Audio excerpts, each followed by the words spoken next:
കണക്കുപ്രകാരം മുഖ്യമന്ത്രി പുറത്തു പോകണം. ചരിത്രം അതാണ് പറയുന്നത്. 2007 അന്നത്തെ LDF MLA ആയിരുന്ന PC ജോർജ് ഒരു അഴിമതി ആരോപണം പുറത്തു കൊണ്ടുവന്നു. സ്വന്തം LDF സർക്കാരിലെ പൊതുമരാമത്ത് മന്ത്രി, കേരള കോൺഗ്രസ് ജോസഫ് നേതാവും കൂടിയായ TU കുരുവിളയ്ക്കെതിരെയായിരുന്നു ആ വെളിപ്പെടുത്തൽ കൊണ്ടുവന്നത്. മന്ത്രി കുരുവിളയും കുടുംബവും ഉൾപ്പെട്ട മൂന്നാറിലെ ഭൂമി ഇടപാടിൽ ക്രമക്കേടുകൾ നടത്തിയതുമായി ബന്ധപ്പെട്ടായിരുന്നു ആ വെളിപ്പെടുത്തൽ. വൈകാതെ തന്നെ ഭൂമി ഇടപാട് കേസിൽ ചീഫ് സെക്രട്ടറിയുടെ റിപ്പോർട്ട് പ്രകാരം TU കുരുവിള എന്ന മന്ത്രിക്ക് ആ മന്ത്രിസ്ഥാനത്ത് നിന്ന് രാജി സമർപ്പിക്കേണ്ടി വന്നു. അന്ന് ആരോപണം തെളിയിക്കുന്നതിൽ വിജയിച്ച PC ജോർജ് കുരുവിളയുടെ മന്ത്രിസ്ഥാനം തെറിപ്പിച്ചിട്ടുണ്ടെങ്കിൽ ഇന്ന് ഒന്നല്ല 100 കണക്കിന് കേസുകളാണ് അൻവർ മുഖ്യമന്ത്രിയുടെ മേലിൽ ചാർത്തിയിരിക്കുന്നത്. ആ മുഖ്യമന്ത്രിയുടെ കസേര ഇളക്കി എന്ന് തന്നെ വേണമെങ്കിൽ പറയാം.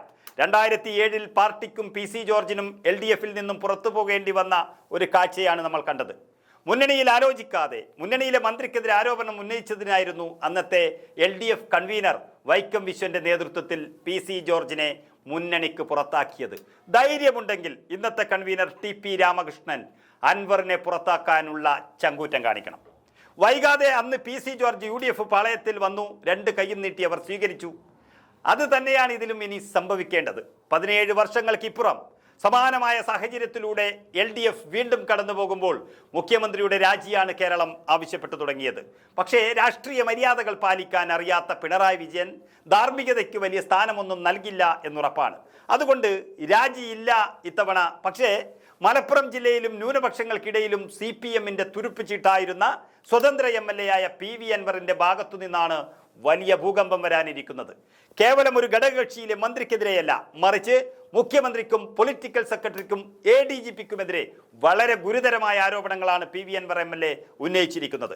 ഏറ്റവും ഒടുവിൽ പാർട്ടിയെയും തള്ളിപ്പറഞ്ഞ് LDFിൽ നിന്ന് പുറത്തു വന്നിരിക്കുകയാണ് അൻവർ. തീർന്നില്ല, വൈകാതെ തന്നെ നിലമ്പൂരിൽ പൊതുസമ്മേളനം വിളിക്കുന്ന അൻവർ തൻ്റെ രാഷ്ട്രീയ നിലപാട് പരസ്യമായി പ്രഖ്യാപിക്കാനിരിക്കുകയാണ്. ഏതായാലും ഇടതിനെ തോൽപ്പിക്കാൻ വലതിലും, വലതിനെ തോൽപ്പിക്കാൻ ഇടതിലും നിലയുറപ്പിക്കുന്ന ഒരു രീതിയാണ് കേരള രാഷ്ട്രീയത്തിലേത്. ഇടത്തോട്ടോ വലത്തോട്ടോ ഇല്ലെന്നും നിയമസഭയിൽ നടുപക്ഷത്തിരിക്കാനാണ് താൻ ആഗ്രഹിക്കുന്നതെന്നും പറഞ്ഞ അൻവർ പൂർണ്ണമായും ലക്ഷ്യം വെക്കുന്നത് മുഖ്യമന്ത്രി പിണറായി വിജയനെ തന്നെയാണ്. ഇന്നല്ലെങ്കിൽ നാളെ ലക്ഷ്യ സാക്ഷാത്കാരത്തിനായി അൻവർ UDFനൊപ്പം എത്തുമെന്ന് ഉറപ്പാണ്. അതിനു മുൻപ് തന്നെ LDF സീറ്റിൽ നിന്നും ഒഴിവാക്കാൻ അൻവറിന് കത്ത് നൽകാൻ പോവുകയാണ്.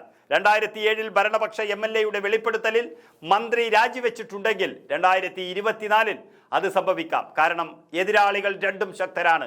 ഒരാൾ വീണേ മതിയാകും.